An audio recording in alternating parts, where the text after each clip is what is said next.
Bien, sí, sí me escuchan. Buena tarde. Sí, buenas tardes. Sí, voy a encender mi cámara y tal vez se tarde un minuto. Bien, está el proceso de encendido.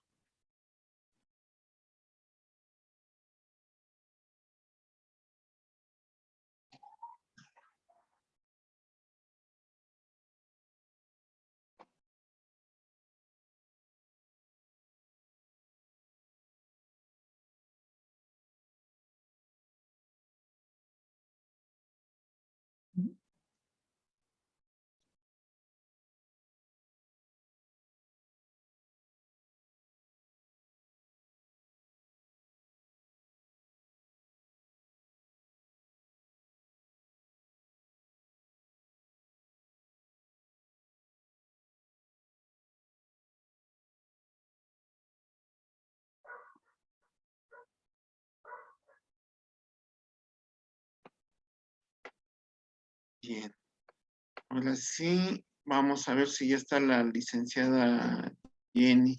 No, todavía no se conecta ella.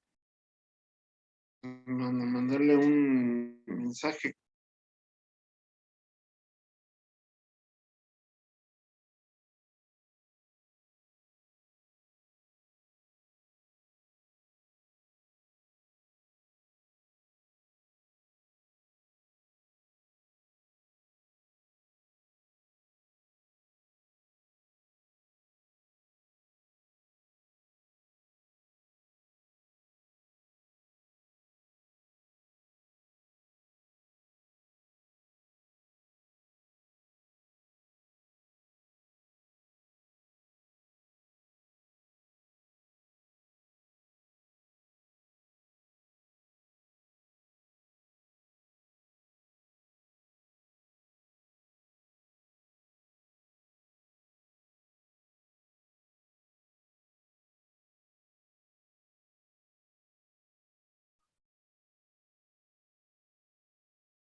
Licenciada Jenny Bastarrachea, ¿me escucha?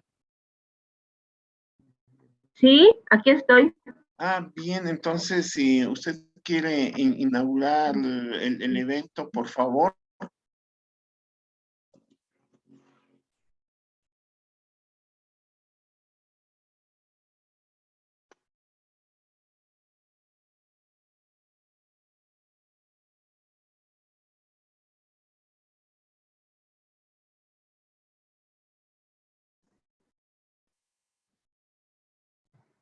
¿Me escucha, doctor? Sí, la escucho. Usted me dice, Sí, sí, por favor, si inaugura la sesión. Buena tarde. ok.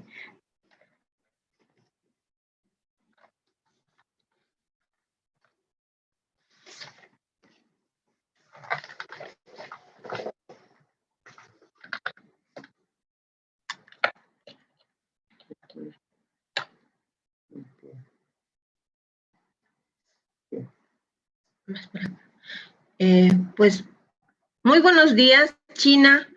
Muy buenas tardes, México.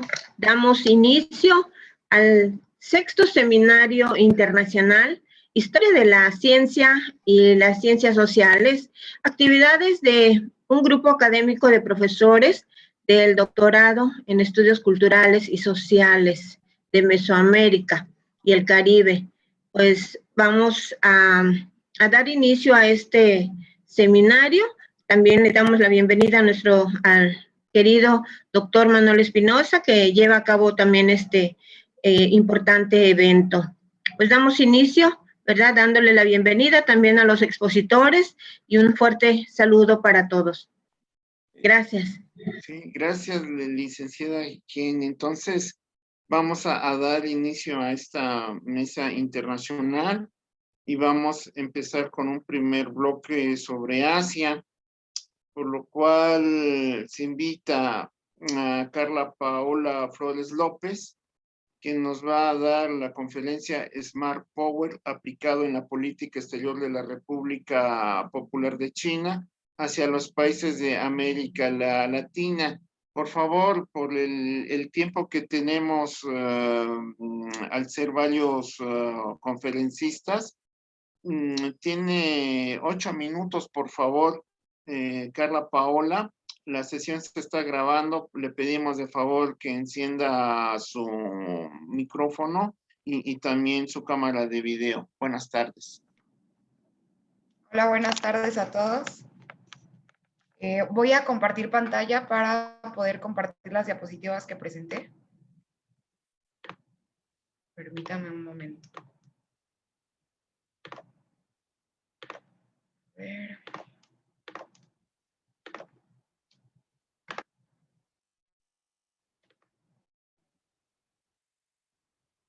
No me permite, maestro, compartir pantalla.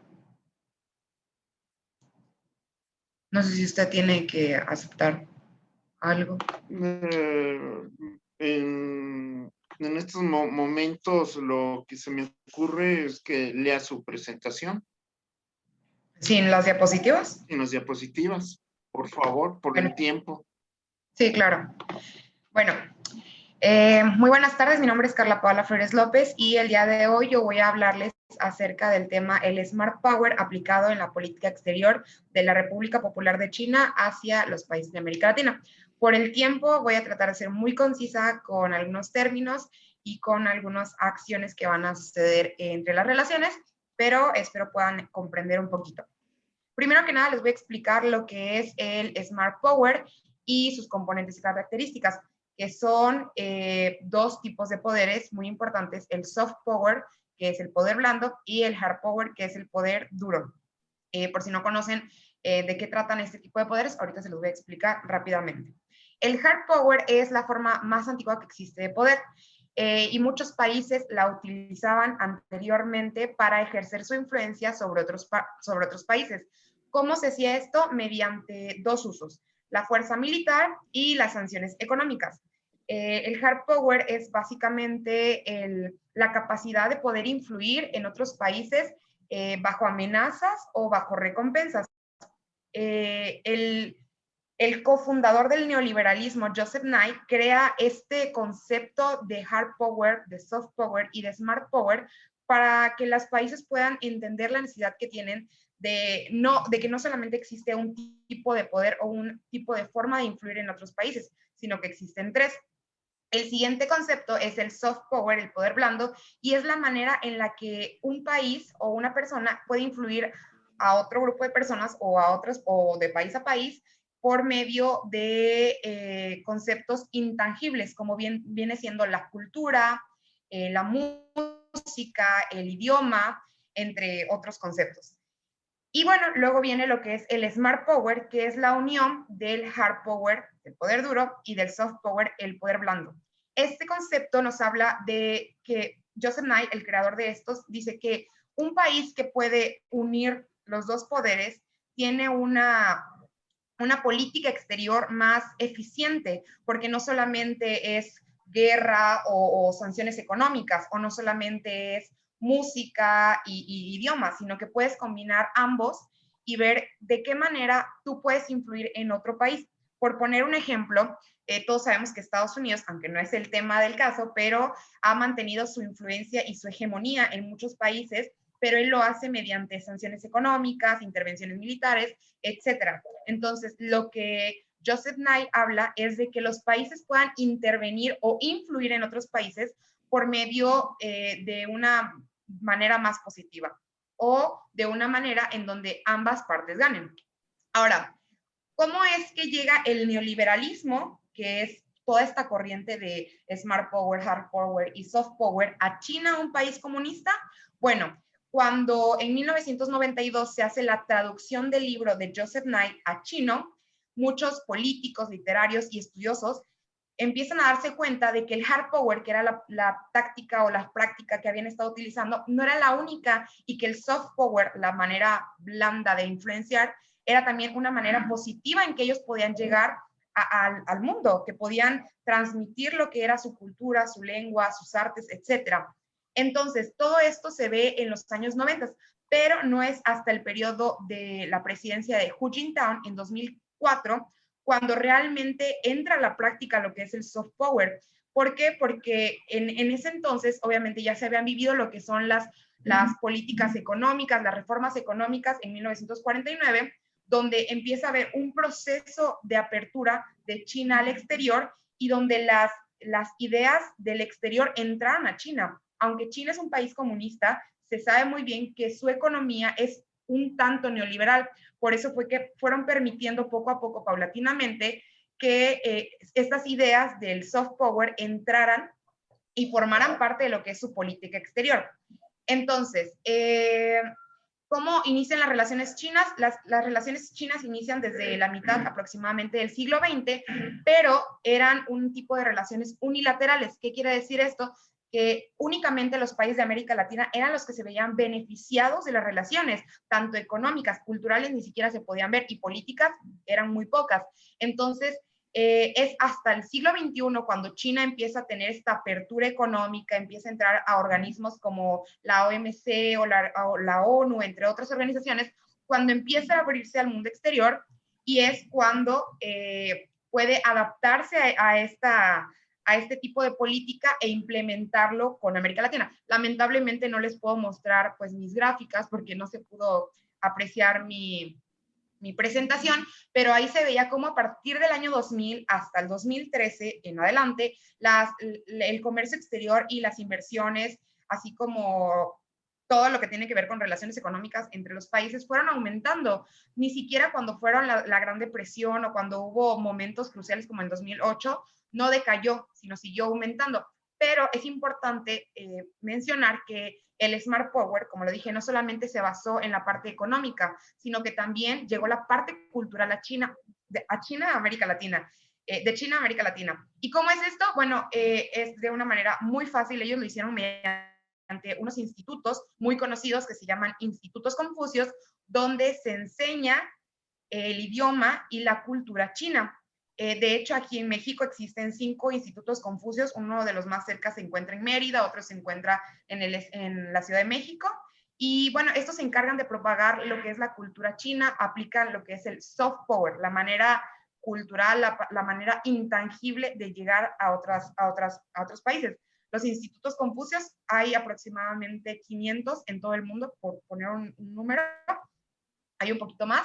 Y bueno, esta es una de las maneras en las que se ve cómo ha expandido la dimensión cultural, pero no olvidemos que también la música, el cine, entre otras actividades, han llegado también a América Latina. De hecho, están ahorita muy sonados también lo que son los C-dramas, que son dramas que crean en China como si fueran miniseries, que también están teniendo un rebrote muy grande aquí en lo que es América Latina. Ahora, ¿de qué otra manera se ha expresado lo que es el Smart Power? Con los viajes culturales. Desde el presidente Xian Shan, en los años 90, es cuando empiezan a existir los viajes presidenciales de China hacia sus homólogos en América Latina. Hu Jintao, el siguiente presidente que estuvo a inicios del siglo XXI, tuvo muchísimas reuniones con diferentes presidentes como Brasil, Chile, Argentina, entre otros, y el actual presidente Xi Jinping ha también recorrido un sinnúmero de viajes presidenciales hacia América Latina, y así como sus homólogos también han ido a China para entablar mejores relaciones, hablar sobre cooperación, entre otros. Ahora, esta diplomacia cultural de la que les hablo también la podemos ver en periódicos.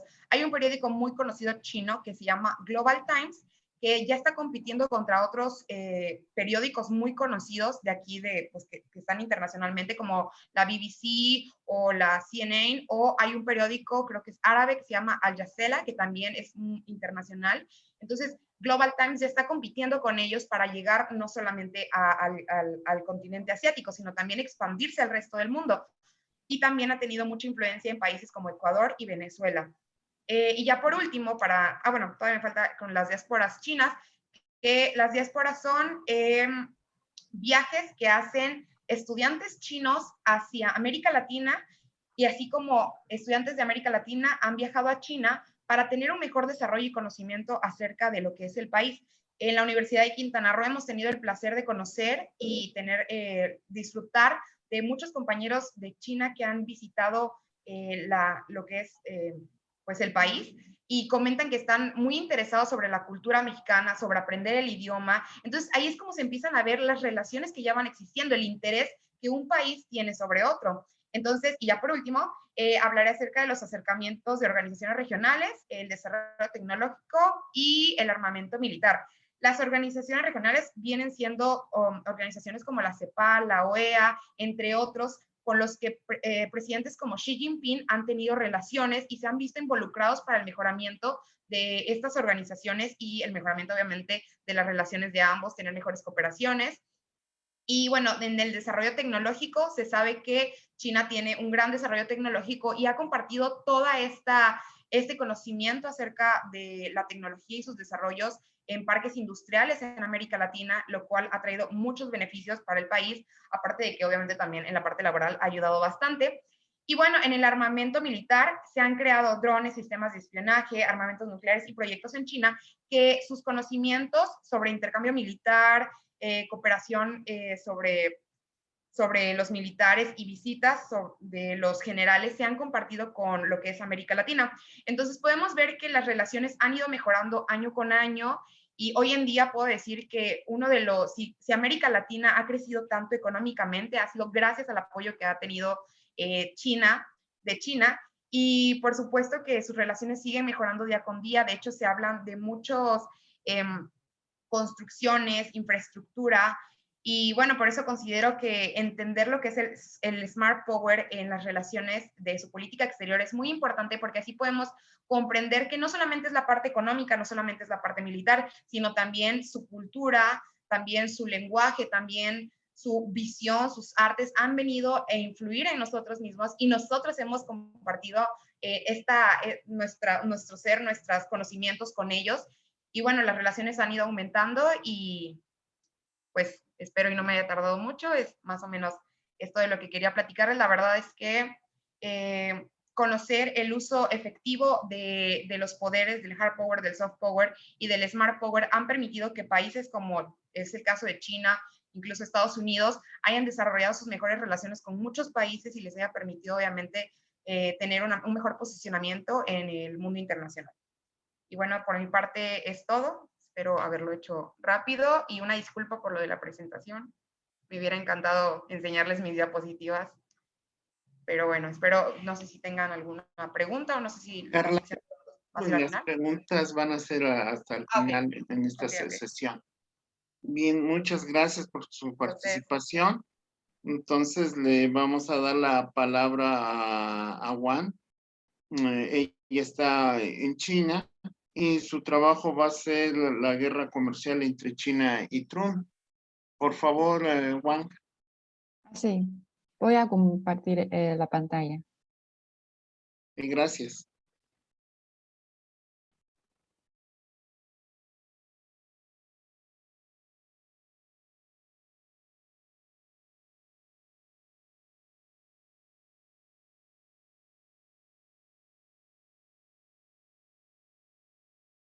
Mi presentación es la guerra comercial entre China y los Estados Unidos en 2018. Y el objetivo es analizar el lenguaje metafórico, principalmente las metáforas que se han utilizado en las noticias. Y para empezar, vamos a conocer un poco el contexto histórico de la guerra comercial entre China y los Estados Unidos. De hecho, la guerra comercial en 2018 es la séptima guerra comercial entre los dos países, porque desde los años de 90 las fricciones comerciales han sucedido 6 veces entre China y los Estados Unidos. Y estas disputas comerciales fueron iniciadas por los Estados Unidos. Entonces, ¿por qué sucedió otra vez en 2018? Suponemos que hay 2 causas. La primera es el grave desequilibrio en el comercio chino-estadounidense, porque China tiene la balanza comercial positiva, es decir, que las exportaciones de China a los Estados Unidos son mayores que las exportaciones de los Estados Unidos a China. Entonces, el gobierno de Trump no quiere un déficit comercial a largo plazo, por lo que hace ajustes estratégicos y trata de obtener más beneficios en las tarifas. Entonces, aprovechando esta oportunidad, en 2018, el gobierno de los Estados Unidos acusó a China de robar la propiedad intelectual y obligar la transferencia tecnológica, y tenía los aranceles altos impuestos sobre los productos estadounidenses. Entonces, pero estas acusaciones no eran injustas y también eran ilegales, que violaban las normas de la Organización Mundial del Comercio. Y la segunda causa de la guerra comercial creemos que es por las elecciones de medio término de octubre de 2018 en los Estados Unidos. Porque lo que Trump promueve a través de esta guerra comercial es hacer las manufacturas regresar a los Estados Unidos y devolver las oportunidades de trabajo a los estadounidenses. Entonces, esta promesa de Trump satisface a los intereses de los votantes de la clase media y baja de la sociedad. Así que puede concentrar más votos al gobierno de Trump. Y luego vamos a ver un poco de la cronología de la guerra comercial en 2018. Empezó a principios del mismo año, que el gobierno de los Estados Unidos anunció que habría impuesto aranceles a los accesorios de la tubería de hierro fundido importados y a los fabricantes de productos de papel de aluminio en China, ascendiendo el fusible de las disputas comerciales. Y en marzo, la guerra comercial empezó oficialmente por la firma del memorándum de presidente de los Estados Unidos. Y luego la guerra entró en una fase de mejoramiento. En mayo y en junio de 2018, ambas partes llegaron a un consenso en algunas áreas. También hicieron una buena comunicación en diversos campos, pero a partir de agosto entró en la fase de calentamiento y empezó a aplicarse los nuevos aranceles por parte de los Estados Unidos, y en septiembre estalló una nueva andanada de la guerra comercial. Luego entró en la fase de la tregua, es que China y los Estados Unidos acordaron suspender la aplicación de nuevos aranceles. Y en 2019, China y los Estados Unidos había dos rondas de consultas económicas y comerciales para llegar a un consenso de todas las cosas, pero las tensiones aumentan. Y esta guerra comercial creo que dura más de 16 meses.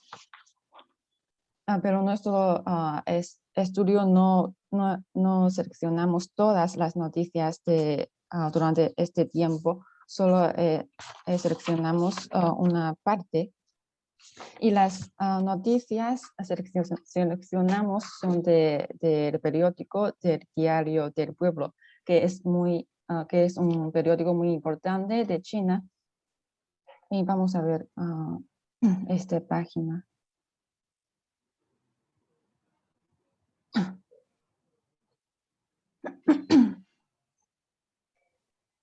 Es una web que se puede ver también en el extranjero para los países extranjeros. Y tiene muchos sectores en China, economía, mundo, Iberoamérica, opinión y todo esto. También pueden ver las fotos, tienen los videos y las noticias actuales en China. Es una serie muy popular en China y todo esto también pueden conocer a deportes, cultura. Creo que creemos que es una fuente muy útil para que los extranjeros conozcan China generalmente sobre nuestra cultura y qué está avanzando en nuestro país.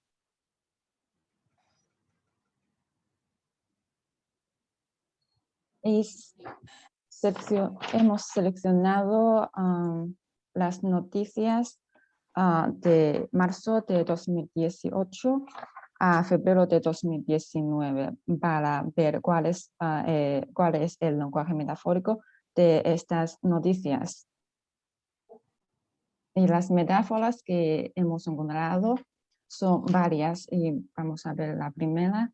En esta noticia, los Estados Unidos lanzan la mayor guerra comercial en la historia económica. China contraataca. Se publica en el Diario del Pueblo en julio de 2019. En esta noticia vemos que hay varias expresiones que nos llaman la atención. Primera, la parte china que había prometido notar el primer disparo y la segunda intimidación comercial y amenazan gravemente. Y la última da un golpe a muchas multinacionales. En primer lugar, hemos visto que la palabra disparo es la acción de disparar que se lanza por un arma de fuego. Entonces, se desvela la actitud de China que con el espíritu de paz no va a ser lo primero de provocar el conflicto. Y también hemos descubierto que el concepto de intimidación comercial se añade el concepto intimidación comercial al comportamiento de los Estados Unidos. Sabemos que la intimidación es una acción de intimidar, según el diccionario, y tiene el sentido de arremedar a alguien el miedo. Y el verbo acometer siempre se usa en el caso de atacar al enemigo. Entonces, la intimidación conlleva el sentido de potenciar de lanzar un ataque. Y por otro lado, el verbo violar y amenazar tiene el sentido de hacer algo malo a alguien. De ahí que a través de estas palabras nos deja la impresión de que los Estados Unidos ha hecho es un comportamiento agresivo. Y luego la última expresión down curve es simplemente los curves pueden ser intencionados como el resultado de una agresión o el desarrollo de un deporte de combate. Así que en la noticia down curve se usa para indicar el efecto negativo que conlleva la guerra comercial de los Estados Unidos como el efecto que resulta una agresión. Y luego la segunda noticia o comentario, intimidación comercial de los Estados Unidos no conduce a nada. La actitud persista, esta palabra significa que es partidario de la guerra y este uso afirma que los Estados Unidos es agresivo, que se considera a sí mismo como uno de los beligerantes en la guerra. Y China, aquí la palabra, perdón. La palabra represalia es la respuesta de casco o venganza por alguna agresión o ofensas. Entonces, en este sentido, la represalia es un acto que se adopta después de ser dañado. Entonces, se espera que China no tenía intención de imponer aranceles sobre las exportaciones estadounidenses hasta que los Estados Unidos primero lo impusiera. Por lo tanto, esta guerra China está en posición pasiva. Y luego la última, tenemos amplias municiones y lidiar con, también tenemos salvaguardar. Y en esta parte, las palabras nos demuestran que el estado de guerra de los dos países y las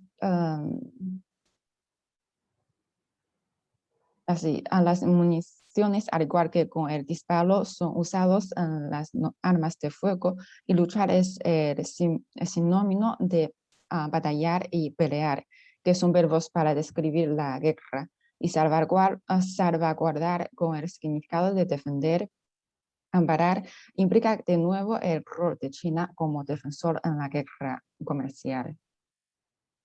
Y también tenemos esta metáfora, la Guerra Fría. La Guerra Fría y las noticias utilizan frecuentemente las palabras relacionadas con la guerra para enfatizar la competencia comercial entre los dos países. Y en muchas noticias tenemos la metáfora de la Guerra Fría para desvelar la influencia de esta competencia. Y todo eso creo que porque la Guerra Fría no solo provocó una confrontación a largo plazo entre los Estados Unidos y la Unión Soviética, incluso entre el este y oeste. Entonces, aquí tiene la metáfora de Guerra Fría. Quería decir que el impacto de esta guerra comercial es como la Guerra Fría antes, tiene un impacto muy grande que no solo influye en el país, en los dos países, sino también influye en el desarrollo mundial. Y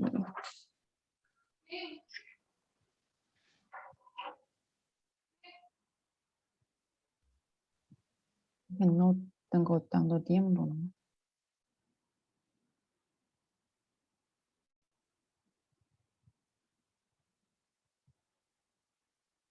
La última metáfora que hemos encontrado es las actividades económicas entre China y los Estados Unidos. Es un juego.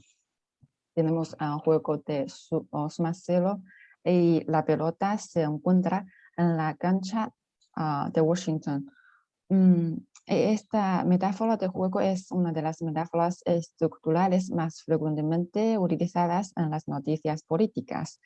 Es que un juego es una situación competitiva y divertida en la que se entretejan los intereses de los jugadores. En este contexto, las reacciones ante cada parte se influyen mutuamente y deciden el resultado del juego. Y en esta noticia, las actividades económicas se proyectan el juego, las cuales se implica que son influyentes que deciden las reacciones económicas. Y se contempla que la cooperación económica y comercial no conduce a la pérdida de una parte como juego de suma cero, sino que es una medida favorable a ambas partes. Y finalmente voy a hablar sobre la imagen que se construye de China en el diario del pueblo. Aquí son los fragmentos que hemos encontrado que describen la imagen de China. Podemos ver que en estas noticias tenemos sinceramente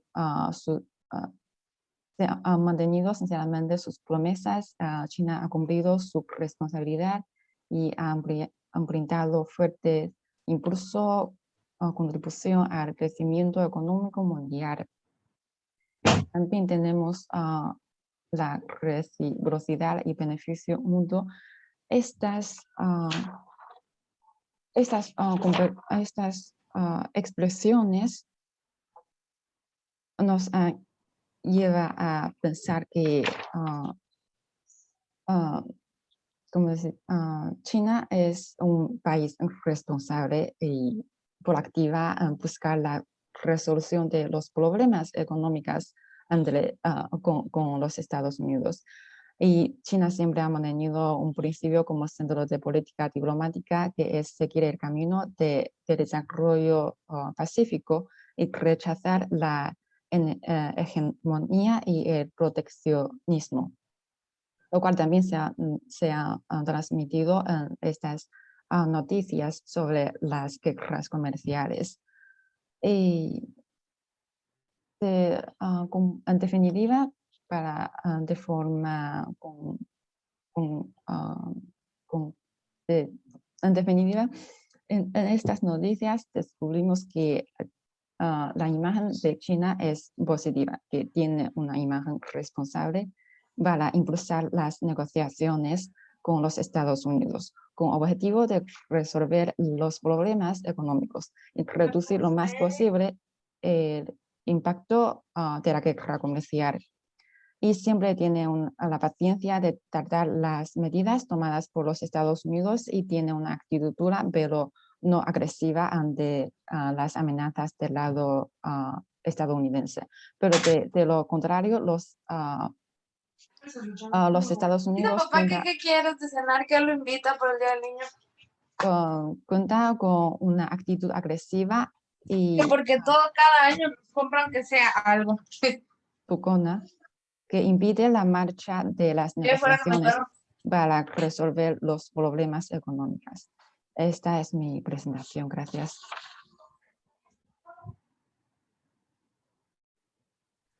Muchas gracias, Juan. Ahora le vamos a ceder la palabra a Teili Lucas Ramírez. Su conferencia es Nelson Mandela y Sudáfrica. Por favor, Teili Lucas. Buenas noches. Mi tema es acerca de Nelson Mandela y la reconstrucción política de Sudáfrica después del apartheid. Yo daré como introducción una parte acerca de la biografía de Nelson Mandela y después daré inicio a la transición democrática de Sudáfrica. Bueno, Nelson Mandela, como sabemos, nació el 18 de julio de 1918. Cursó los estudios de secundaria hasta la universidad en Witwatersrand, en Johannesburgo, donde se graduó en 1942 como abogado. Él, durante los primeros trabajos jurídicos que realizó, se unió al Congreso Nacional Africano, conocido como la CNA, y dado esta organización, pues se llevó a cabo unas campañas pacíficas con respecto a la discriminación y explotación de los negros sudafricanos. Y dado esto, pues dio su camino con respecto al campo de la política. Después, en 1943, fundó la Liga Juvenil, en donde se daban protestas contra la segregación racial que se denominaba como el apartheid. Dado al año siguiente, él fue acusado y condenado a cadena perpetua.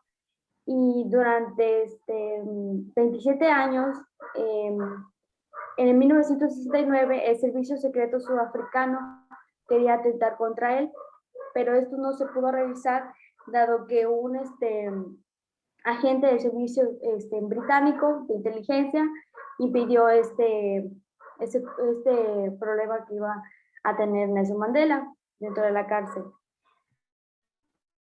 A pesar de que él estuvo en la cárcel, él nunca cesó con respecto a la lucha de la discriminación y la segregación racial. Él llegó a ser conocido como el líder político más importante de Sudáfrica. Después, en el año 1990, junto con el presidente Frederick de Klerk, él liberó a Nelson Mandela y juntos negociaron y derrocaron lo que es el apartheid. Durante el camino a la política, pues dado las votaciones que se realizaron y al estar en el Parlamento, Nelson Mandela fue designado como presidente de Sudáfrica.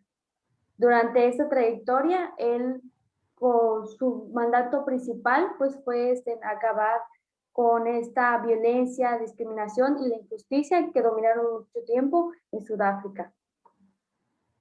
Bueno, a partir de eso, pues como vemos en la década de 1990, se dio un énfasis con respecto a los derechos humanos y se dio como parte un establecimiento de mecanismo de justicia, como es la Comisión de la Verdad y la Reconciliación de Sudáfrica, en inglés conocido como el TRC, que es el South Africa Truth and Reconciliation Commission. Y estas comisiones eran organismos de investigación creados para asistir a las sociedades que habían experimentado esta violencia política o guerra civil, con el fin de enfrentar el pasado.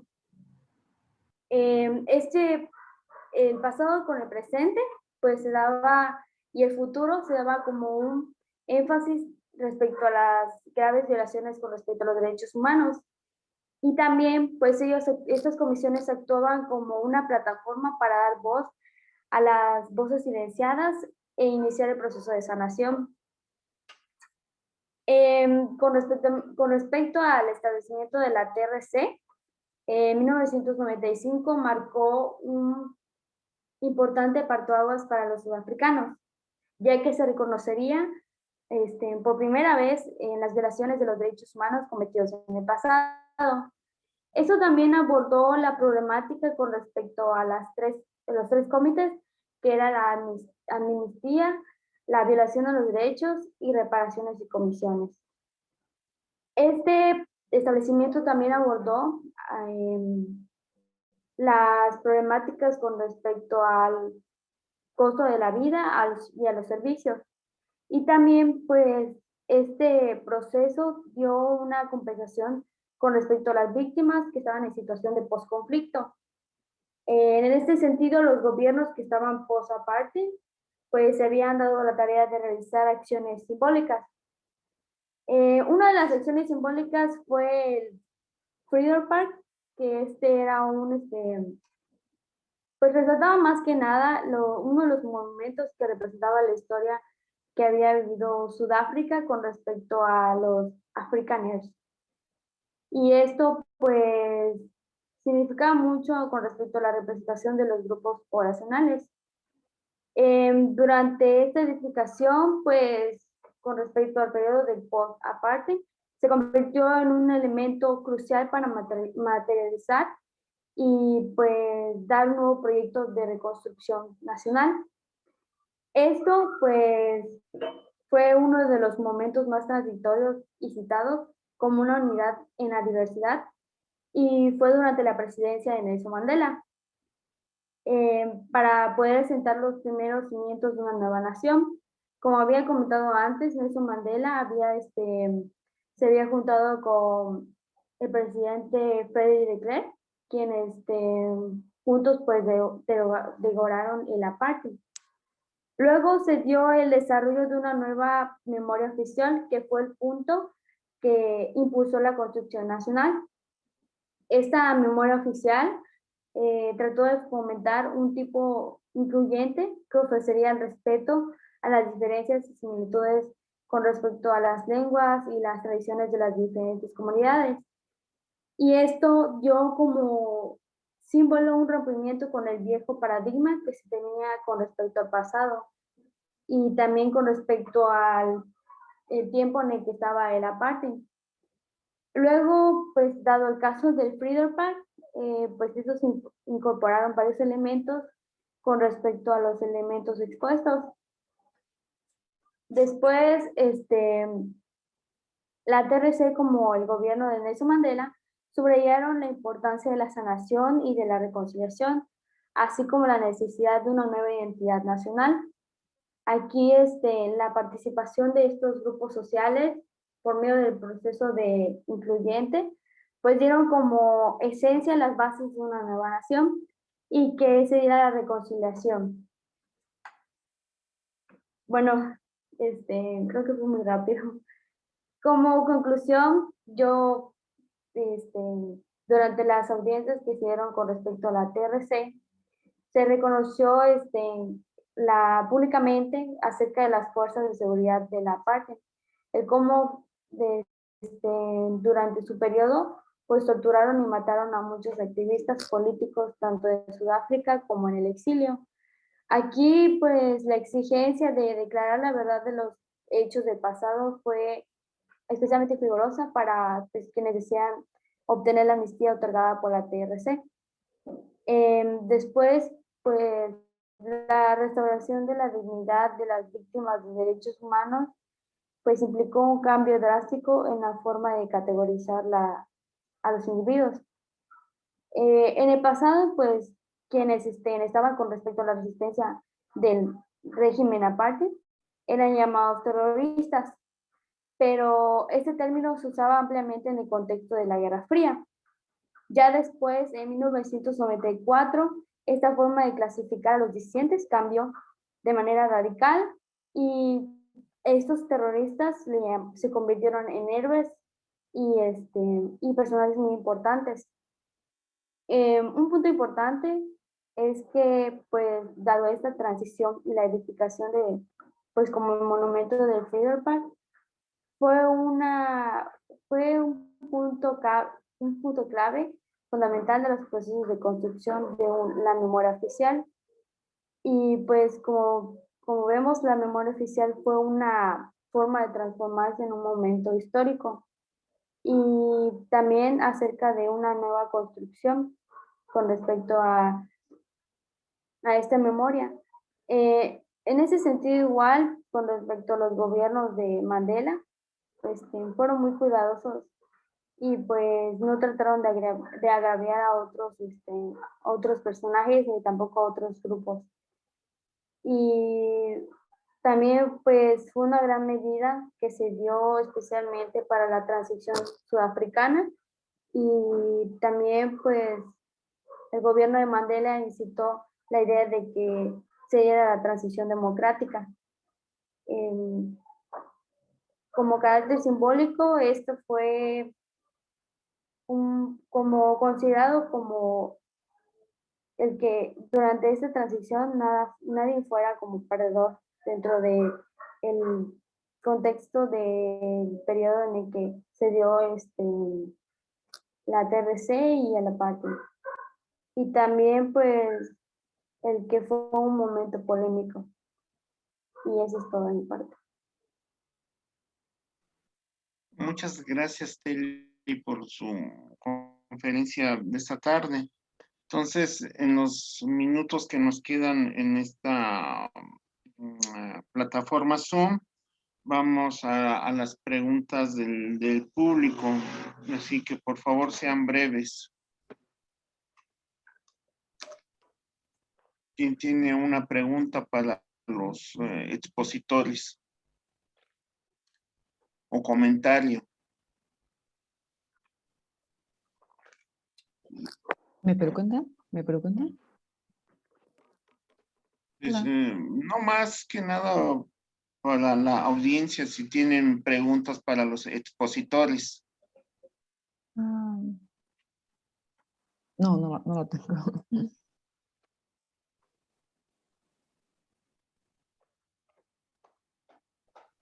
¿Algún comentario? Sí, porque veo que nos quedan como 10 minutos en esta plataforma.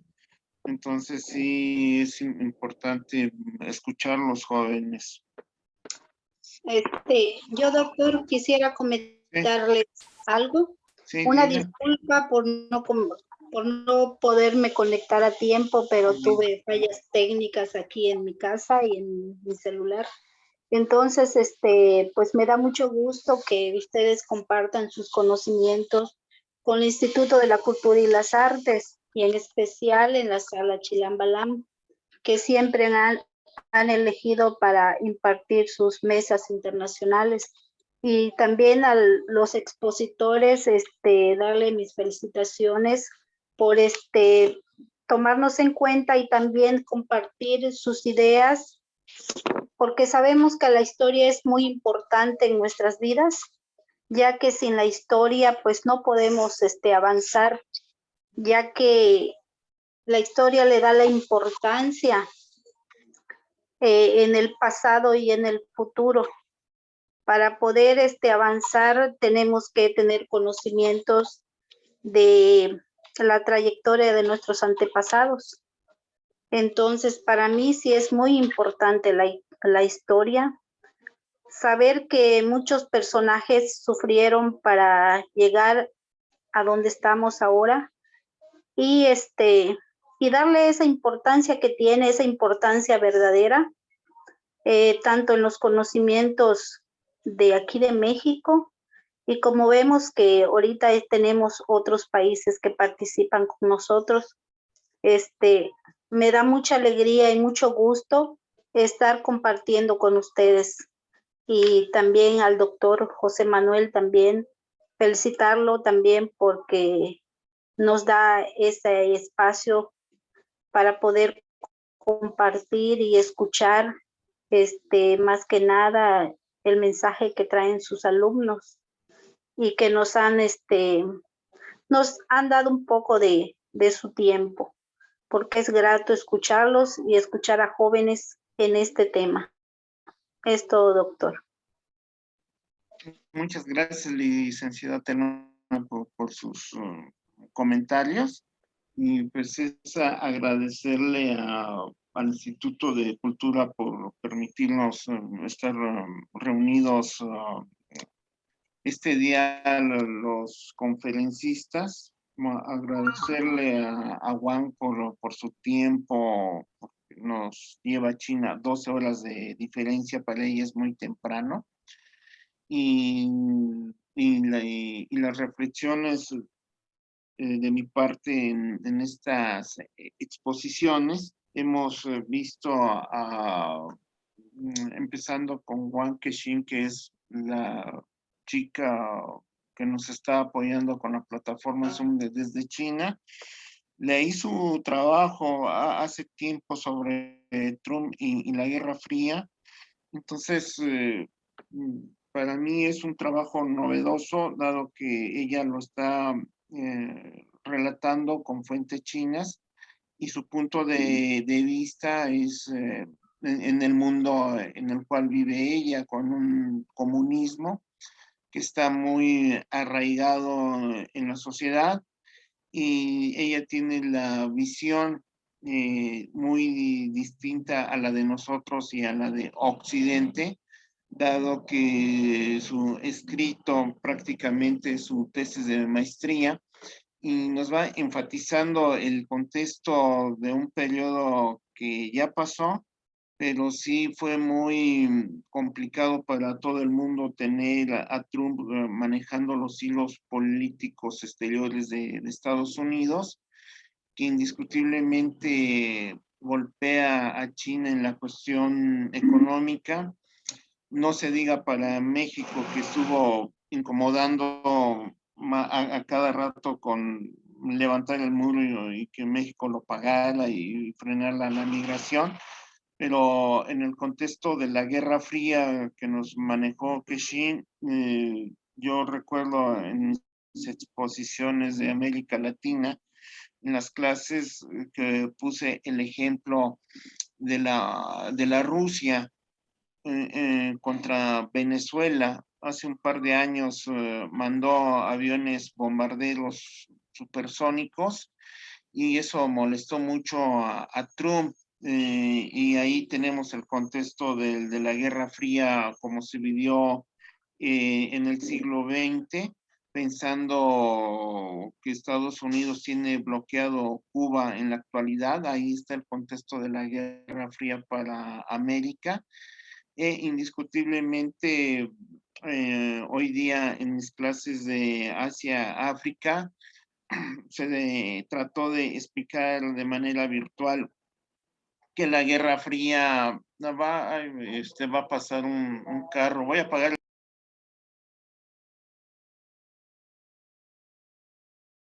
Sí, sí, de repente, bueno, no hay mucho ruido allá afuera en la calle. Una disculpa, pero lo que estaba comentando al otro extremo del mundo, a pesar de la caída del muro de Berlín y que Occidente argumentó de que era el fin de la Guerra Fría y como eje único prácticamente quedaba Estados Unidos, indiscutiblemente a mucha gente se le olvidó que está la China comunista, la Corea comunista, que todavía hay un muro vigente. En Corea del Norte hay tropas rusas, tropas chinas. En Corea del Sur hay tropas norteamericanas. Y voy a mostrar un libro de Noam Chomsky, Hegemonía o Supervivencia, la estrategia imperialista de Estados Unidos. Aquí está el libro. Entonces, todo lo que comento públicamente en conferencia o en exposiciones, siempre me baso en los libros, siempre cito los libros. Y para esta charla con ustedes, hoy muestro a ustedes a Noam Chomsky, en el cual Estados Unidos va a tener un enemigo fuerte y duro que va a ser China. Y eso se va a reflejar con la guerra comercial que tuvimos y que mucha gente por la pandemia está poniendo sus focos hoy día en la India. Pero tengo una nota de un periódico de Excelsior de hace un par de días. Cuando termine la pandemia, no sabemos si a corto o a largo plazo, Biden, que es el actual presidente de Estados Unidos, va a tener a un poderoso enemigo que está al otro extremo del mundo, China. Y fue una nota de periódico bastante interesante. Bien, nos quedan 3 minutos en esta sesión. Su compañera Kexin ya nos mandó el enlace Zoom de la siguiente plataforma para que expongan las personas que quedan. Sí, escucho. Creo que no hay necesidad de salirnos porque a mí me pareció que el tiempo era ilimitado. De hecho, ya nos pasamos de los 45 minutos y no se ha cortado, por lo mismo. No se escucha, tiene el micrófono apagado. Entonces vamos a pasar a la siguiente parte, que sería una de sus compañeras de RI, Lidia Guadalupe Peralta Fernández. Nos va a presentar terrorismo, medios de comunicación y el mundo árabe contemporáneo. Tiene aproximadamente entre 8 y 10 minutos. Por favor, Lidia Guadalupe. Sí, buenas tardes a todos, buenos días allá en China, claro, a la compañera que nos está ayudando. Yo les voy a hablar acerca del terrorismo, los medios de comunicación del mundo árabe contemporáneo. Me hubiera encantado presentar las diapositivas que hice para que tengan más ilustración acerca de lo que les voy a estar compartiendo. Primeramente, me gustaría empezar hablando acerca de los ataques, el ataque que sufrieron las Torres Gemelas el 11 de septiembre del 2001, en el cual el mundo árabe pasó a ser víctima de constantes ataques islamofóbicos. Pues esa realidad se vio pues bastante distorsionada con la finalidad de legitimar lo que son las invasiones a Afganistán e Irak y todo aquel ataque en contra de los musulmanes. El mundo árabe lo que es la violencia y esto lo ha generado los medios de comunicación. Mayormente se ejerce contra la propia región. Hablamos de todo lo que involucra a esta misma, ya sea la religión, las tradiciones, el idioma, el aspecto físico tanto de los árabes y como las árabes, ya sea dentro de la región o fuera de ella. Esta ha sido una problemática bastante grave, pues el terrorismo ha acrecentado mucho los estereotipos de este mundo, del mundo árabe, y prácticamente la mayoría de los medios de comunicación de Occidente relacionan dicha problemática con el Islam. Los medios de comunicación son relativamente muy importantes, pero debemos de tener en cuenta que existe una desinformación y una información en ellos, y es muy importante generar un análisis y percibir la realidad de la forma correcta.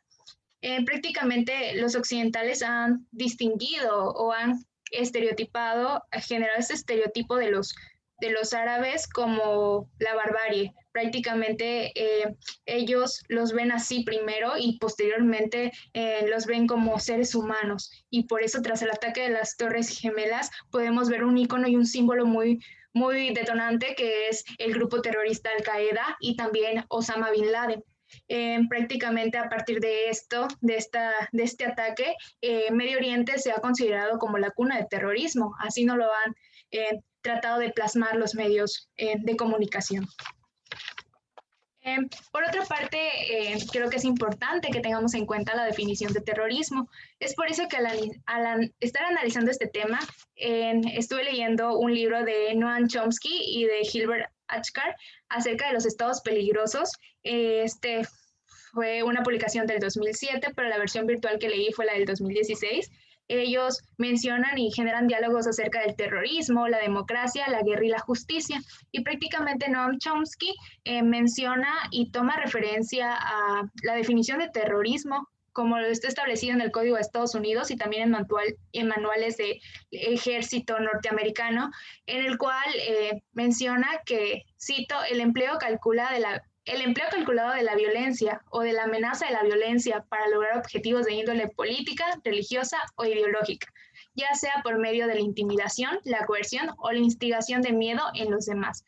Prácticamente el terrorismo es ese empleo de fuerza de violencia contra de civiles. Esto se basa en cualquier fin y objetivo de cualquier índole, ya los mencioné como políticos, económicos, religiosos, el cual mayormente se ve en constante avance en Medio Oriente.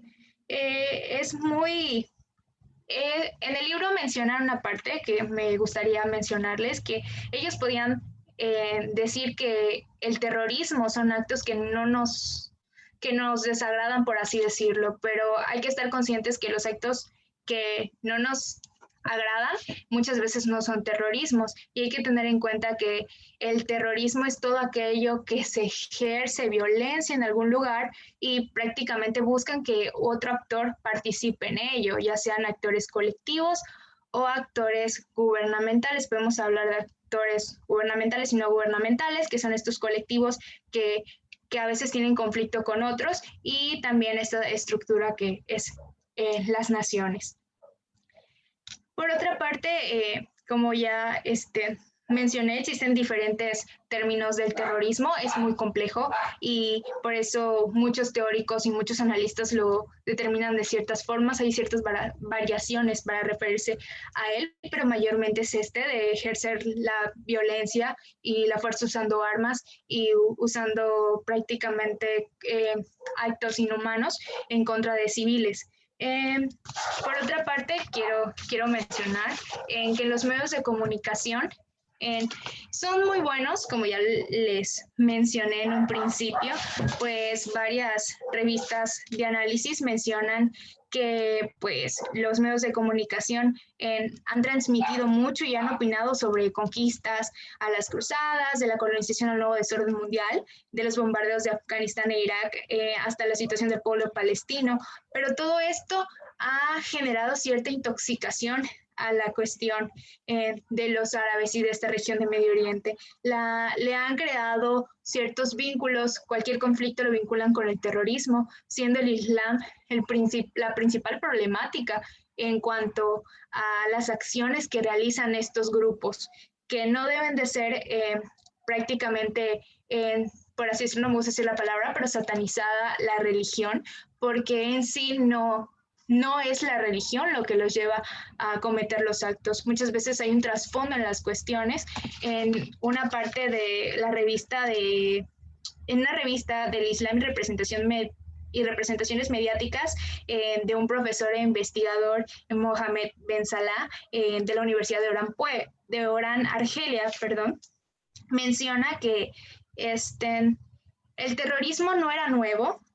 Es muy claro que no era nuevo, sino a través de los ataques del 11 de septiembre, pues el terrorismo creó prácticamente una implantación más fuerte en el mundo y prácticamente esto hizo que los terroristas o que la cuestión del término terrorismo se manifestara aún más, y es consciente de que este término puede ser empleado en muchos no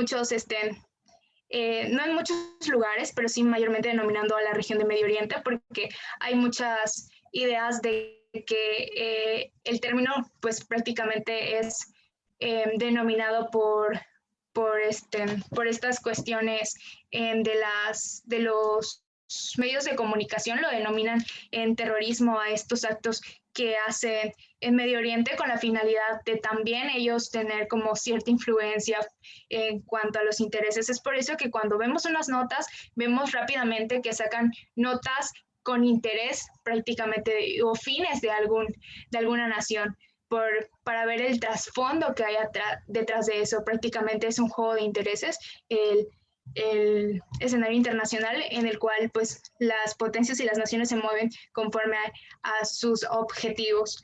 Entonces, por otra parte, la que más me encantaría resaltar es esta parte de la islamofobia, la cual vemos que es esa represión, ese racismo que existe hacia los musulmanes, y esto mayormente ha sido creado por medios de comunicación de Occidente. Y creo que es preciso detallar esto porque estaba leyendo y me resultó muy confuso, no confuso, sino me generó mucho ruido, porque decir, ¿por qué un velo? ¿Por qué una burka? ¿Por qué un hijab? ¿Por qué un turbante genera tanta fobia, tanto miedo o tanta discriminación acerca de unas personas? Porque en sí no es el velo, es su tradición, y no por esos ciertos estereotipos que ha generado los medios de comunicación va a existir un racismo, una fobia acerca de una persona que es un ser humano, por así decirlo. Y también muchos grupos han cometido actos crueles de la humanidad y tal vez no profesan religiones como el Islam, y tampoco se le ha prácticamente considerado la religión como propiciante o como que diera parte a generar cierta violencia y ciertos conflictos en otras partes del mundo. Entonces creo que es necesario tener en cuenta esto, que existe una gran información y una gran desinformación por parte de los medios de comunicación. Y muchas veces necesitamos generar nosotros un propio análisis para ver en qué es realmente el trasfondo de la noticia, porque existen muchas huelgas, muchas cosas pacíficas que suceden en Medio Oriente, como en Pakistán. No recuerdo que hubo una huelga de hambre en la cual no fue prácticamente transmitida. ¿Por qué? Porque no es algo interesante. O no lo es para los fines que otros medios tienen. O sea, prácticamente el terrorismo es considerado un problema, una problemática grave, y más porque viene de una religión prácticamente, o sea, prácticamente no bien vista para algunos medios, como lo es el Islam. Cerrando con esto, es un tema muy extenso y es muy complejo, y creo que con las imágenes que yo les hubiera pasado me hubieran como que entendido un poquito más. Y existen muchas marchas, podemos ver en las redes también, que hay niños con sus carteles que salen diciendo que soy musulmán, si confías en mí, abrázame. Somos musulmanes, no terroristas. Prácticamente es una forma de ver que los musulmanes son una persona como cualquier otra, y que no hay que generar estereotipos por la forma en cómo visten, por la religión que profesan, y por esas cuestiones de origen, que prácticamente son tradiciones y para ellos pues es normal, y para nosotros debería de serlo también. Asimismo, el término que les quería terminar es la xenofobia. Prácticamente es ese odio hacia los extranjeros. En este caso también se le aplica a los musulmanes y a los árabes, y por eso la cuestión de ver un árabe en la calle o ver la palabra árabe rápido o escucharla más bien, se nos viene a la mente prácticamente cosas negativas, cosas que no realmente nosotros tal vez no lo pensamos, pero a través de los medios de comunicación nos generan y nos los implantan en un chip para cuando veamos o relacionamos algo con esta región, pues rápidamente nos enfocamos a lo que es el terrorismo. Pero también debemos de tener en cuenta que las migraciones que existen de estas personas a otras partes del mundo también no solo son cuestiones de violencia. Sí puede ser un factor, pero también hay cuestiones de recursos naturales, como desertificación en varias partes de esta región. Entonces, sí, hay que crear conciencia y generar un análisis más de estas cuestiones que son prácticamente racismo y prácticamente una fobia acerca de una cultura diferente. Y en vez de generar una relación intercultural, pues prácticamente excluimos mucho la aportación que ellos nos pueden transmitir y los conocimientos que tienen. Eso es todo. Muchas gracias, Lidia Peralta.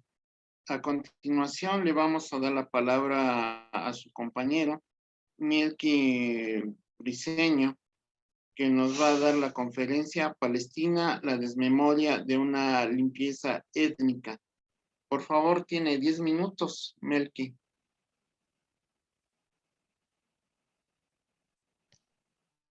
¿Me escuchan? Sí. ¿Se ve la presentación? Voy a apagar mi micrófono. ¿Se ve la presentación? ¿Sí la logran ver? Sí. Ok, gracias. Bueno, rápidamente, para no tardar tanto, quisiera que tengamos un poco de noción sobre lo que vamos a abordar, que en primer momento vamos a hablar sobre un acercamiento conceptual hacia lo que es la limpieza étnica. Por otra parte, vamos a hablar sobre la violencia epistémica, que me parece que es pues un concepto un poco ignorado tal vez o desconocido para muchas y muchos. Y por último, sobre la consolidación de un sistema de apartheid, que está un poco relacionado con lo que había comentado nuestra compañera que habló sobre Nelson Mandela. Y bueno, entonces, ¿qué es la limpieza étnica? La limpieza étnica es la expulsión mediante la fuerza con el fin de homogeneizar a una población. Es decir, el propósito de la expulsión, pues obviamente es causar esta, más que evacuación, expulsión de tantos residentes como sea posible por todos los medios a disposición del expulsor. En este caso, pues Israel. hacia los palestinos. Para esto, pues yo he creado como que un proceso de cómo se hace esta limpieza étnica, y primero empieza por esta expulsión para después dar paso hacia la creación de un estatuto de refugiados. O sea, los palestinos obtienen este estatuto, y después está la cuestión de la concentración en Gaza, porque muchas veces esta expulsión pues manda a estas personas a las zonas limítrofes de Israel, no se quedan dentro de Israel como tal, ni de Palestina, sino que se van a países como Jordania, como Egipto, como Líbano, entre otros estados de la región. Y bueno, también está la concentración en Gaza, que está vinculada un poco más con la precarización de la vida. Y después llegamos a un punto en el que empiezan las demoliciones de los hogares de estas familias palestinas que han sido expulsadas, para posteriormente seguir con la apropiación de las tierras, lo cual con esta apropiación pues lleva a la creación de estos guetos, de estos asentamientos israelíes, que culminan obviamente con una judaización del territorio, y que es el objetivo principal del Estado de Israel: judaizar todo el territorio de Palestina y hacer que todas esas personas que se denominan a sí mismas como palestinas o como palestinos, pues queden fuera de, digamos que del juego.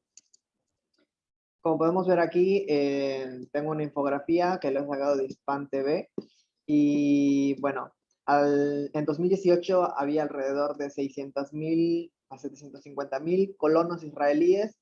Estos estaban dentro de 150 asentamientos ilegales y 119 outposts.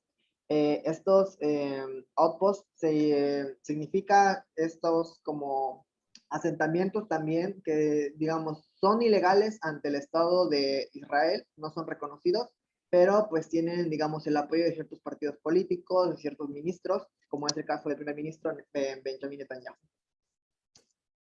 Y bueno, ¿hacia dónde van o hacia dónde se alojan los principales refugiados de Palestina? Como podemos ver, Jordania es el que principalmente acoge a estos refugiados, alrededor de 2.286.000, y de ahí le sigue estos campamentos que se dan en la Franja de Gaza, como les decía, y está la cuestión de Líbano, Siria, Cisjordania, entre otros.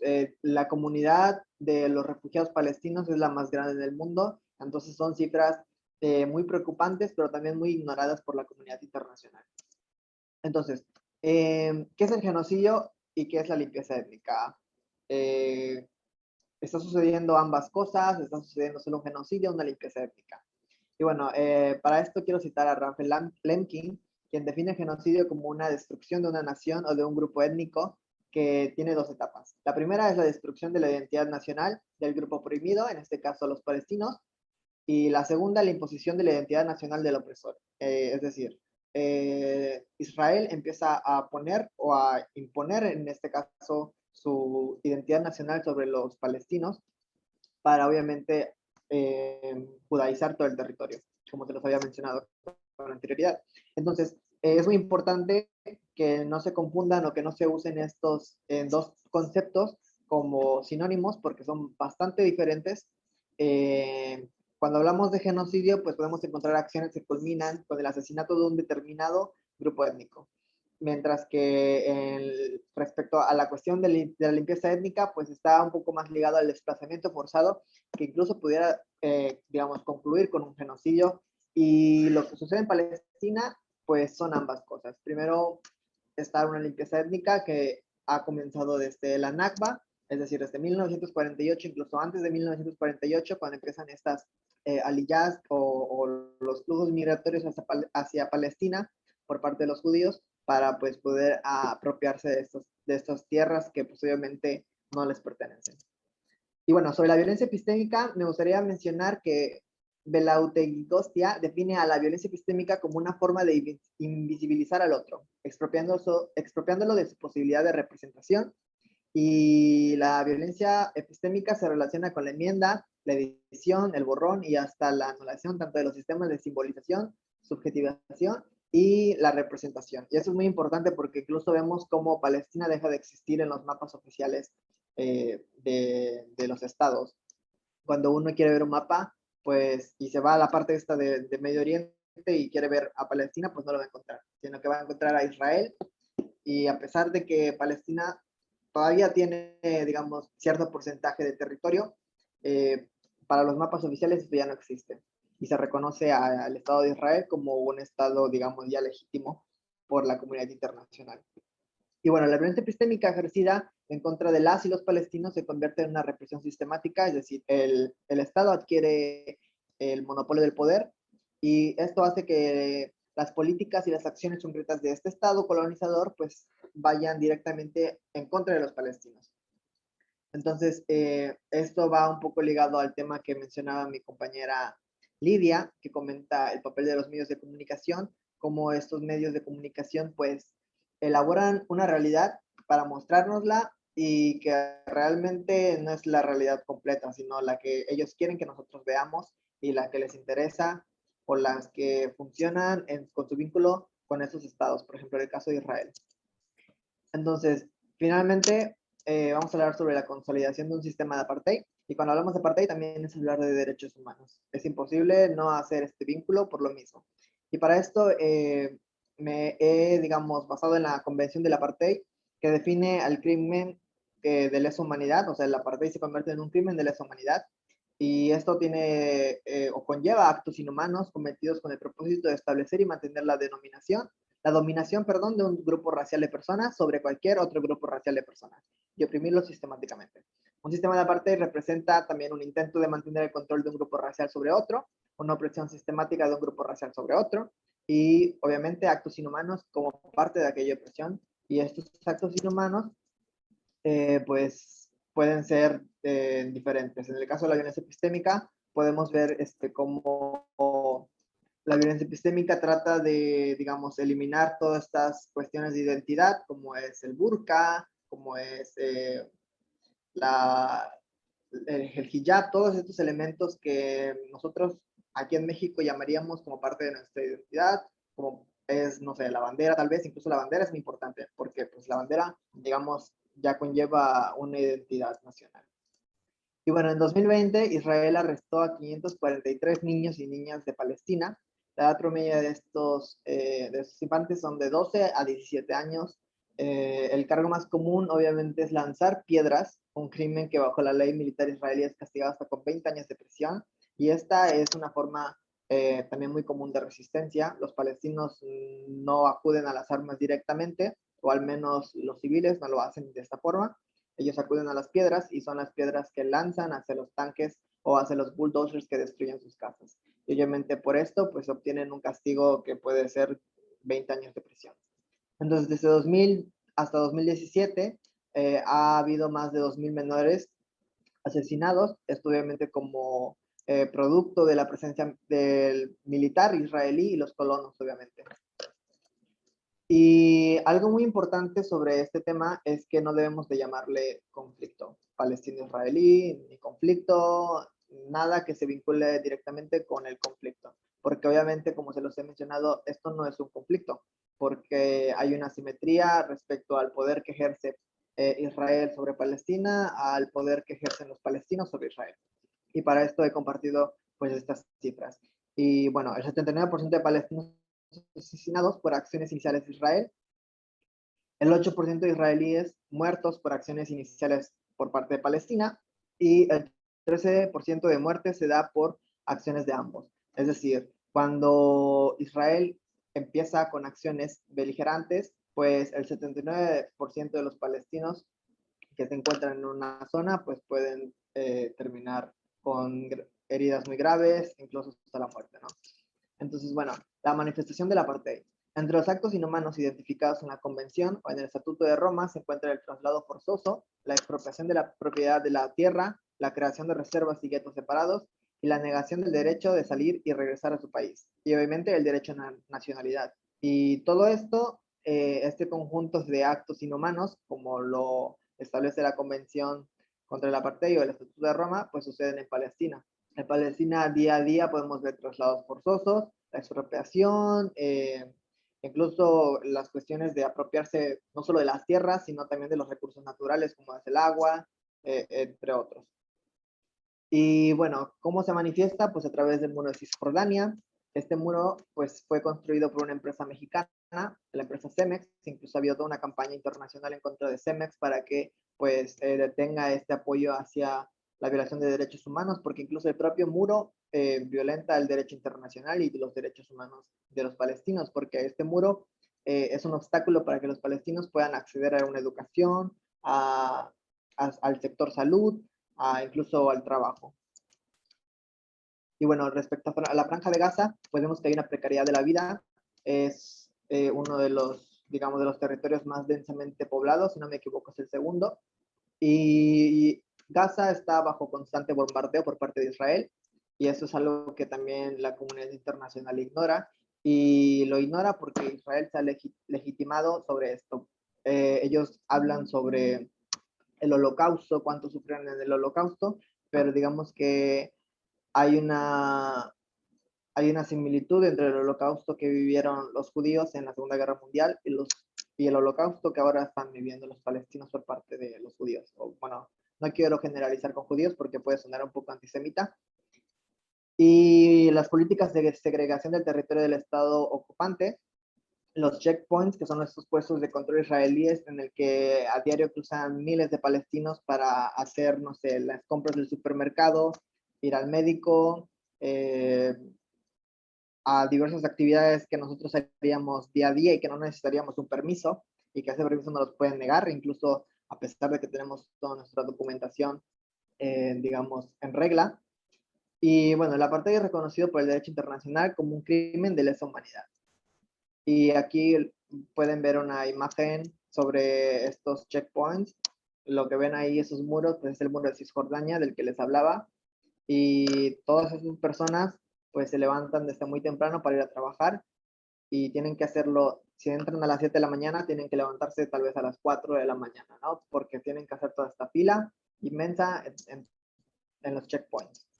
Y aquí vemos a una niña que es sometida por un soldado de la defensa israelí, y esta niña tiene un nombre, se llama Ahmed Tamimi, que se viralizó cuando enfrentó a este soldado, y obviamente esto hizo que Ahmed Tamimi fuera arrestada y fuera llevada a prisión, a pesar de ser menor de edad, y eso es lo que se denuncia ante la comunidad internacional, que obviamente pues se ignora completamente. Incluso hubo una campaña internacional sobre este caso. Y bueno, aquí vemos a un niño. Esta imagen me gusta mucho porque vemos lo diminuto que puede ser un niño enfrentándose a un tanque tan gigante por parte del ejército israelí, ¿no? Y vemos como no hay digamos, una sensibilización, no hay humanidad por parte de Israel respecto a los palestinos. Incluso ha habido muertes en el que los niños terminan siendo aplastados por estos tanques, o incluso activistas que son aplastados por estos inmensos tanques. Y ver un poco de fuentes para que vean que está un poco sustentado esto, los que les estoy diciendo, que nada más no es una plática común, sino que está sustentado. Y justamente el segundo, el que tiene que ver con Human Rights Watch, que recientemente salió el 27 de abril, que es todo un informe muy extenso, pero que les recomiendo mucho que lo lean si les interesa, porque aborda toda esta cuestión del apartheid sobre Palestina. Y bueno, es todo por mi parte. Espero que les haya gustado.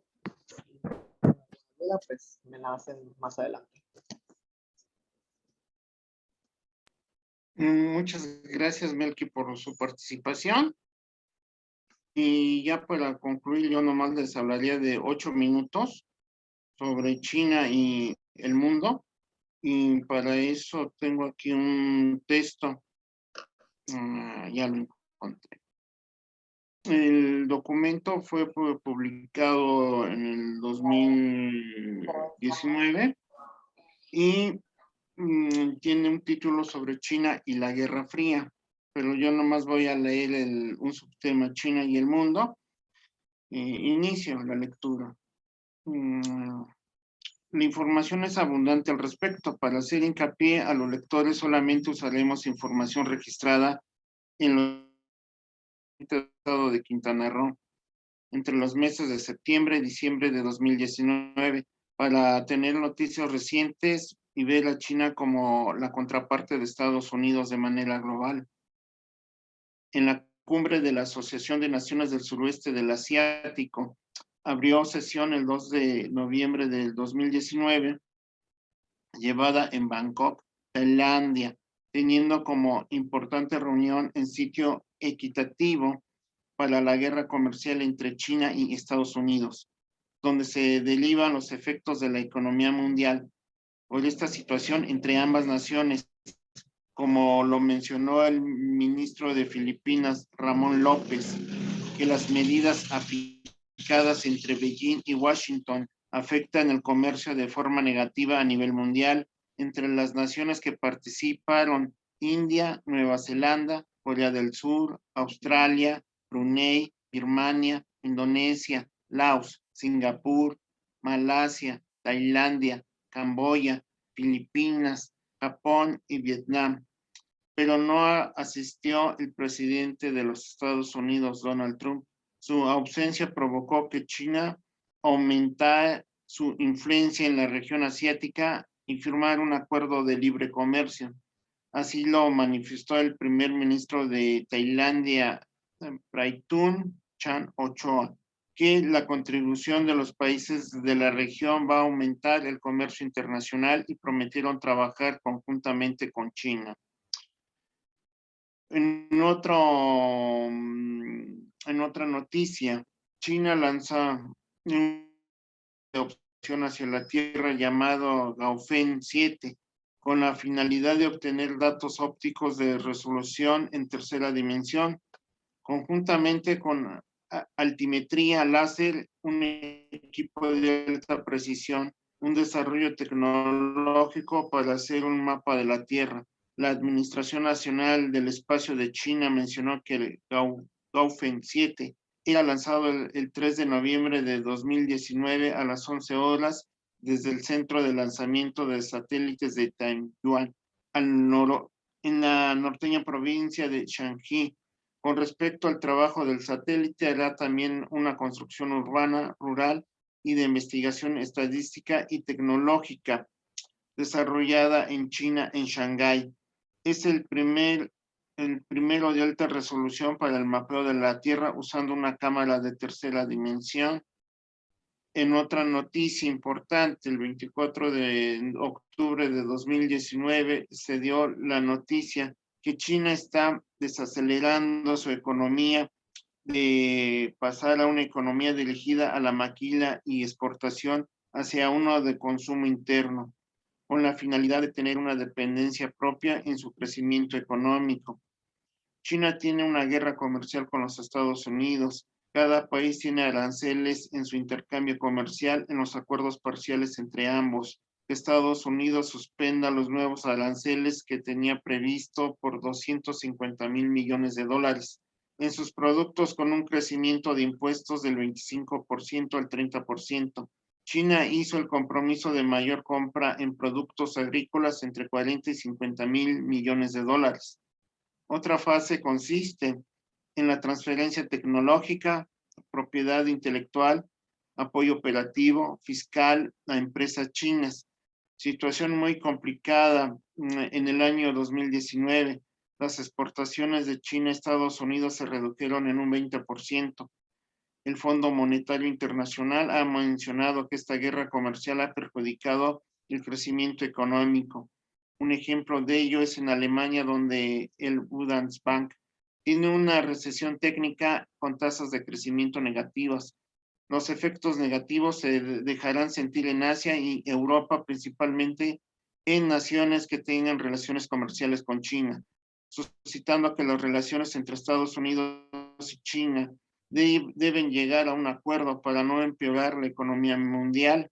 Hoy en el mundo, o en ese tiempo en el mundo, había un proteccionismo comercial. Otra nota de sumo interés: el desarrollo tecnológico de China es impaciente en las noticias internacionales, tanto que afecta a los Estados Unidos. Un ejemplo de ello, la computación cuántica de los norteamericanos, y China con su blockchain Mandarín 10, por lo que es una guerra tecnológica entre ambas naciones. Es difícil de analizar con postulados de la Guerra Fría o con la unipolaridad mundial de los Estados Unidos. y sus aliados, Francia, Alemania y Gran Bretaña, que están acoplándose al G5 de Huawei, de transnacional China, mal vista por estos países, por lo que es una guerra comercial con Trump. La tecnología del mandarín 10 tiene una revolución industrial y desde hace 1 año y medio que está reconfigurando la capacidad comercial a nivel mundial en base de una inteligencia artificial con el Internet de las cosas y del blockchain. Asimismo, es una junta del Comité Central del Partido Comunista Chino. El mandarín 10, Xi, solicitó la aplicación de la tecnología de blockchain a áreas de finanzas digitales, Internet de las cosas, manufactura inteligente, transacción de activos digitales y manejo de cadena de suministros.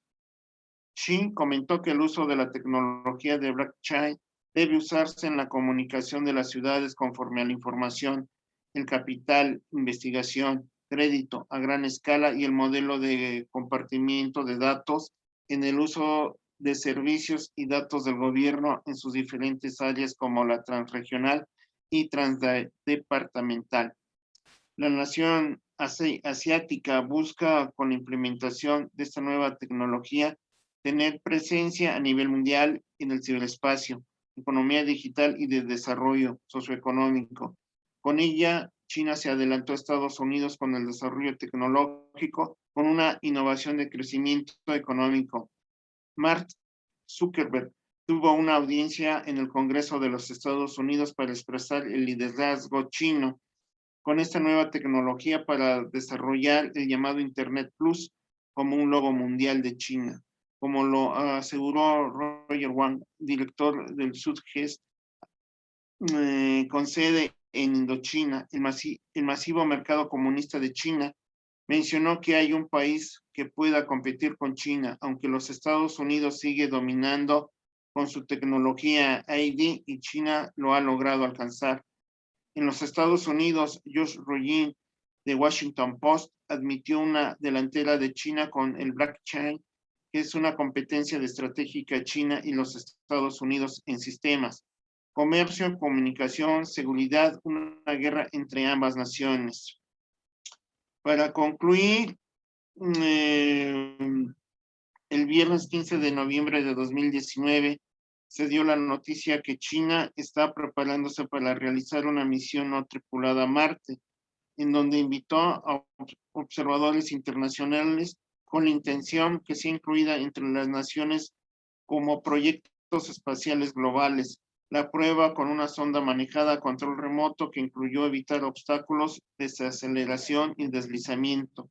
Los científicos chinos lo hicieron a las afueras de Beijing, en un sitio con las características del planeta rojo, teniendo en cuenta las características de la gravedad con respecto a la Tierra. China prepara enviar una sonda para estudiar una parte de Marte. Se tenía calculado para el 2020. Teniendo en cuenta la experiencia de colocar una sonda en la cara oscura de la Luna con los logros en 2003, se tiene una misión tripulada. Los chinos han buscado a la Agencia Espacial Europea y otras para alianzas en los viajes espaciales. Por su parte, Estados Unidos no ha querido colaborar con China en este rubro y lo ha excluido de la Estación Espacial Internacional. China no se limita en estos aspectos de exclusión, está construyendo su propia estación espacial y ha invitado a naciones a su proyecto. En este sentido, teniendo en cuenta que ya son mis 8 minutos, antes de concluir mi parte y darle los micrófonos para que concluya, si no hay preguntas, a la licenciada Telma o licenciada Bastarrechea, y las últimas palabras van a ser de nuestra invitada en el Instituto de Cultura del Estado de Quintana Roo, Wang Kexin. De mi parte, darle las gracias a la licenciada Jacqueline Estrada, directora del Instituto de Cultura, por hacer presente esta realidad virtual. De igual manera, darle las gracias a la licenciada Telma, a la licenciada Jenny, dado que ellas están físicamente, cuando eran tiempos normales, las ubicábamos en la biblioteca del Chilambalam, al interior del Museo de la Cultura Maya, y esperamos de que nos sigan apoyando para este tipo de, yo diría de manera virtual, la extensión cultural de la Universidad de Quintana Roo, y agradecerle a todos los participantes en esta sesión para estar con nosotros de manera virtual. Que tengan ustedes una excelente noche, y cedo los micrófonos a la licenciada Telma y a la licenciada Jenny Bastarrechea. Gracias.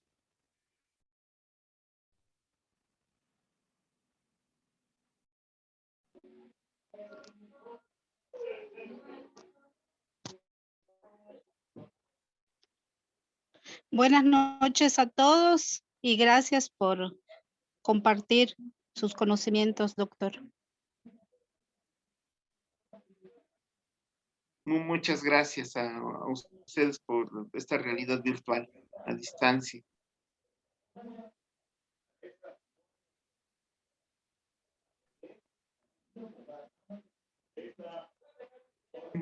Licenciada Jenny Bastarrechea.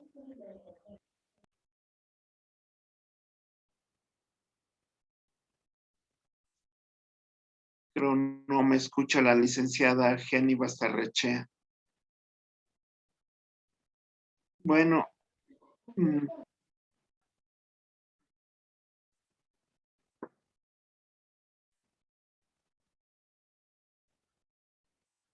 Licenciada Jenny, ¿sí me escucha? Sí. Sí, unos comentarios suyos, por favor.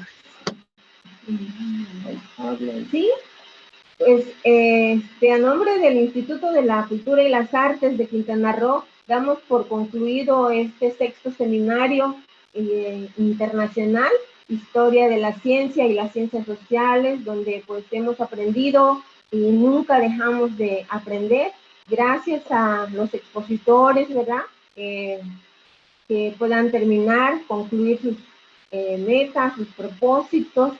Muchas felicidades a cada uno, a cada una de ellas que pudieron exponer. Gracias también, doctor, que nos permite este tipo de eventos donde podemos, pues igual, empaparnos un poquito del conocimiento que tiene usted y que pues se ha preocupado, ¿verdad?, por seguir investigando, por seguir inculcándole a sus alumnos que puedan seguir teniendo el deseo de investigar. Pues damos las gracias y pues una vez más la sala bibliográfica Chilambalam, también cuando tengamos ya el tiempo presencial, ahí les esperamos y pues con todo gusto podemos seguir apoyándole en este tipo de eventos virtuales. Muchas felicidades, Gina, que tuvo también su presentación, a cada uno de los estudiantes que puedan pues terminar sus estudios y pues muchas felicidades. Muchas gracias a usted, licenciada Jenny Bastarrechea. Le damos la palabra a Wang Keshin. Es que antes de terminar, y quiero comentar algo, no quiero tardar tanto tiempo, es que la presentación de Lidia y la presentación de Merky me recuerda una acusación de los medios occidentales, que ellos dicen que en China, en la zona de Xinjiang, hay trabajo, refuerzo, o sea, el gobierno chino obliga a la población de Xinjiang a trabajar, a cultivar el algodón, sí. Y y también menciona que en Xinjiang hay, ¿cómo se dice? Hay el acto de genocidio. Y esas acusaciones para nosotros no tienen ningún sentido, porque la verdad es que no es así. La población como la zona de Xinjiang es una provincia de nuestro país y que la vida es igual que nosotros, excepto de que en Xinjiang la población es complicada porque tiene muchas éticas de minorías. Entonces es un poco diferente, es una zona automática, pero no existe ningún de las acusaciones que los medios occidentales que dicen que entonces creo que hay que tener mucho en cuenta las noticias porque a veces son las acusaciones que no tienen sentido y hay que tener mucho en cuenta el trasfondo de las noticias. Y si les interesa, he encontrado algunos vídeos sobre cómo es la vida verdadera de Xinjiang y voy a enviarlo en el chat para quienes les interesan ver. Y muchas gracias por invitarme y son buenas presentaciones y muchas gracias a ustedes. Ya termino. Y he enviado los enlaces de los vídeos que he encontrado y pueden ver en su país y eso es todo.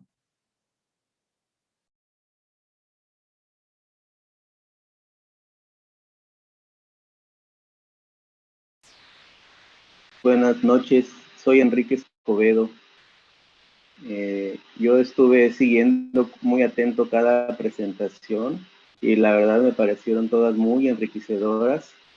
Me ha llamado mucho la atención cómo ustedes con tanta profesionalismo han manejado los temas y pues yo agradezco mucho la invitación que me hicieron para presenciar estas presentaciones y creo que para mí me ha dado una nueva visión de las relaciones que hay tanto en México con China y cómo pues ciertos conflictos o que se llaman conflictos han polarizado opiniones, pero yo creo que ante todas estas situaciones que de alguna manera nos traen sentimientos a todos, creo que como seres humanos tenemos la misión de unirnos como una hermandad en general. Y pues yo agradezco mucho.